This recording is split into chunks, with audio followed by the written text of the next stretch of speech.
தியானம் செய்வதன் மூலமாக விதியை வென்றுவிடலாமா?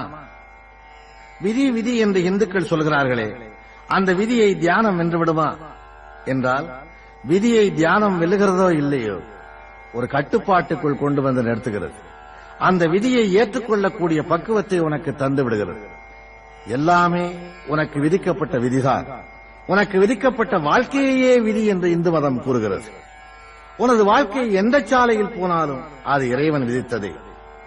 நானோ நீயோ கர்ப்பப்பையில் இருக்கும்போது நாம் போகப் போகிற பாதைகளும் சாகப் போகிற இடமும் நேரமும் நம் மண்டை ஓட்டுக்குள் திணிக்கப்படுகின்றன.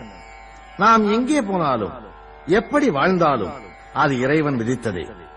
மனதின் சிந்தனை போக்கு எப்படி வேண்டுமானாலும் போகலாம். ஆனால் அது நடப்பதும் நடக்காததும் நம் விதிக்கோடுகளில் அடங்கி இருக்கிறது. ஊழிற் பெருவலி யாவுள மற்றொன்று சூழினும் தான் முந்துரும் என்றான் வள்ளுவன்.